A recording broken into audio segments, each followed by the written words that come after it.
there's a hidden update from the Google here. Google actually prefers the old content. Google also mentioned that you don't need an EEAT search volume triggered AI the most. Losing customers, if you're losing clicks, just have patience. Welcome to the episode number 1 of SEO Weekly. What I'm going to do is I'm going to collect all the information, news, studies happened in the past and compile that in video. I will also put the link to the notebook LLM. So this will be available in the link in the description. Okay, moving forward to the update number 1, which is AI in search. So a lot of things happened on the past week and there are 2 studies published. First is from the SERanking.com, where they have analyzed around 100k keywords across 20 niches. So they have found out of 100k queries, 30% triggered the AI overviews. And here's the fascinating part. So out of 30%, 12% consists of only Reddit, Quora, YouTube and Wikipedia links into it. So these are the citations that include in the overview. For example, if you click on that particular link, you will find all the citation on the right.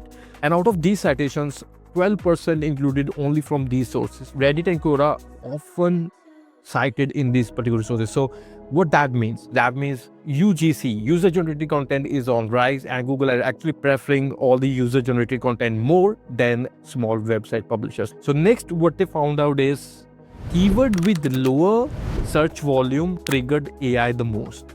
So there was a tactics which we always use is search for the keyword with the lower difficulty ratio and you will be able to rank in no time, right? But here's the bummer. So I have searched for this particular keyword and the order from the lower to higher keyword difficulty ratio. And if you see on the sub features, all have triggered the AI overviews. So it's also about the advertisers as well, because any CPC value from $2 to $5, AI start triggering there as well. Google are also preferring in the future, they will add advertising in AI views as well. Okay, so going forward to the local SEO. So Google AI views doesn't really appear in the local search queries. For example, dentist near me, something like that. And when you search for it, so it won't trigger any AI overviews when you search locally. So now going forward to the next study from detail.com, they have analyzed about 10 million keywords. And this is what they have found. They have found AI overviews triggered 6.59% of the queries. For example, from the 10 million, 6.49% of the queries in Jan 2025, 7.64% in February, and then to 13.14% in March.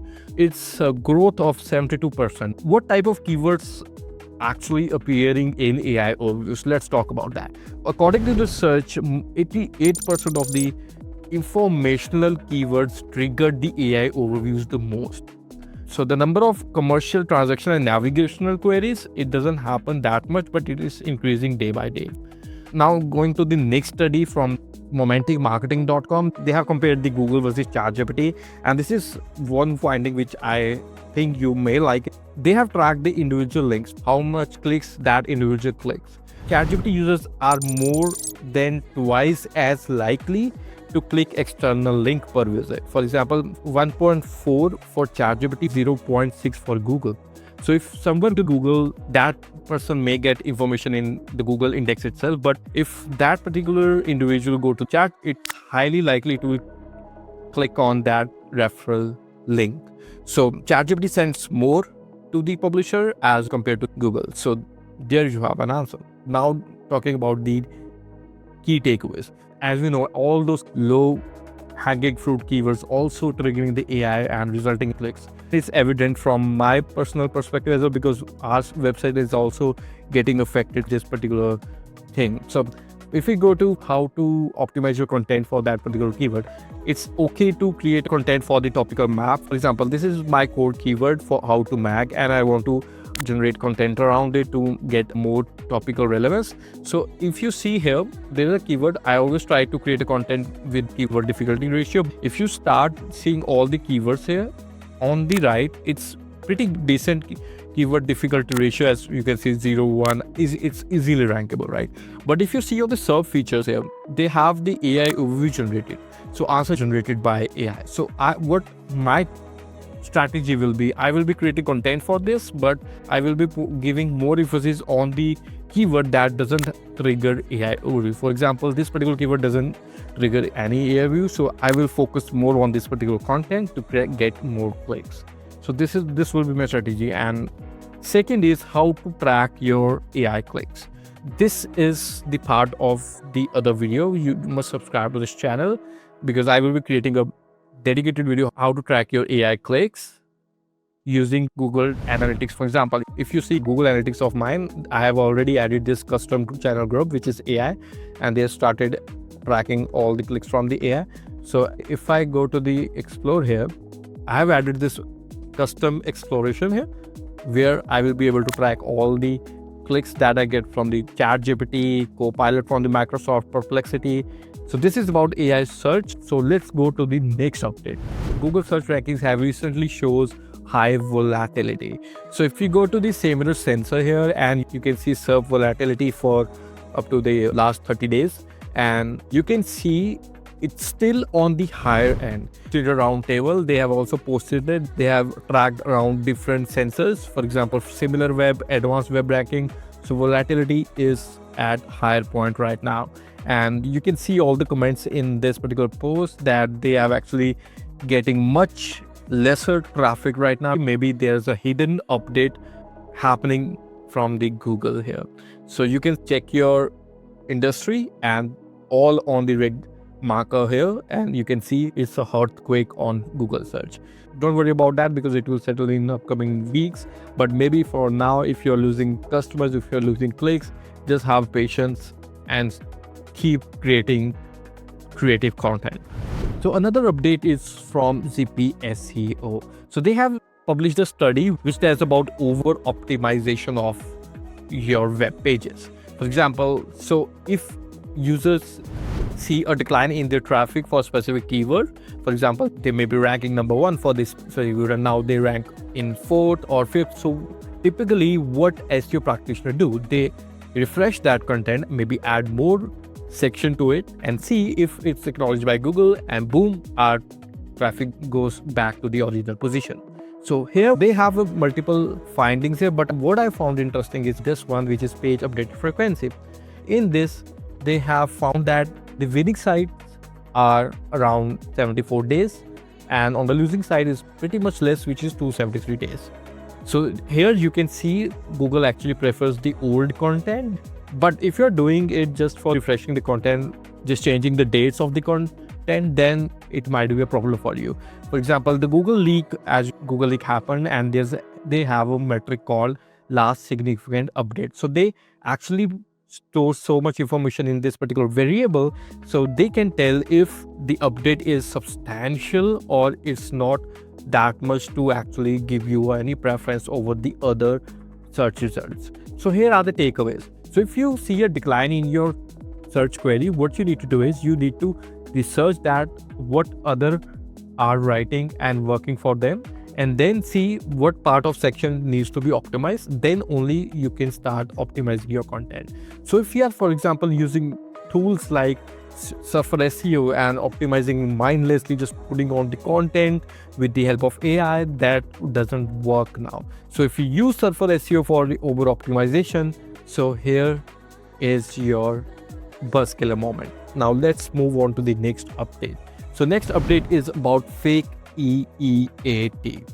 So usually what we as SEO practitioners do is, if you have a multiple affiliate sites, we actually put a fake information about our authors and different authors for the different subjects and put fake profiles on social media as well. So Google is going to combat as well, because if you see the greater guidelines from the Google, they have added few things here. So they have added a web page or website with deceptive business information. For example, a website may claim to have a physical brick and mortar store, but facts only exists online. While there is nothing wrong with being an online business, claiming to be a physical is deceptive. So this is something which you keep in mind. Google also mentioned that you don't need an EEAT if you are not into YMYL, your money, your life niches. For example, finance, cryptocurrency or something like that, then you don't need to focus upon EEAT for general purpose. For example, if you have a recipe website, if you have an affiliate website that is not affiliated to the YMYL topics. Now coming forward to the next update, Google have updated the image SEO guidelines here, which is the best practice of image SEO. If an image is referenced on multiple pages with a larger website, then to optimize your crawl budget, you need to keep that image URL consistent. For example, if you have a image that multi-purpose on various part of your website, for example, example.com/myimage png, and the same type of image is listed as example.com/myawesomeimage.png. This will break the crawl budget of your Google. So what Google is saying is you need to put that as consistent, for example, myimage.png across your website to optimize your crawl budget. So they can store in the cache and they can reuse this multiple times whenever your website loads. So this is something actually very great for the technical SEO aspect. Apple is going to end Google monopoly in search. In recent article from Bloomberg, which is Apple's senior vice president of services, said that they are working to implement AI search in Safari because of the lawsuit against the Alphabet, which is Google's parent company. Google pays $20 billion a year to Apple to make Google default search engine. So due to that fallout, Q has stated that they are looking to implement AI search option because AI search is the future and it's going to end the monopoly of Google in near future. So this is something actually very fascinating because Apple is already having discussion with the Perplexity. So this is a big moment for the Perplexity as well. Next update coming from the Reddit.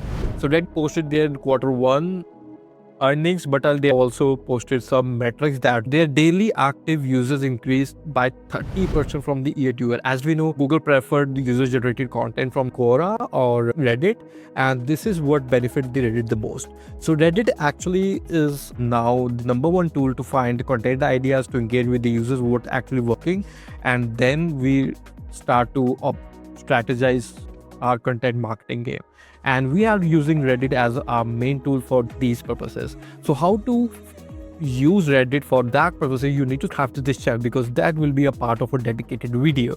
We were testing these methods, which we are going to reveal in the upcoming days. So these were the updates that happened in the past week, and I'm going to cover more FAQs in the upcoming section. If you have a question in mind, do let me know in the comment box and subscribe to this channel.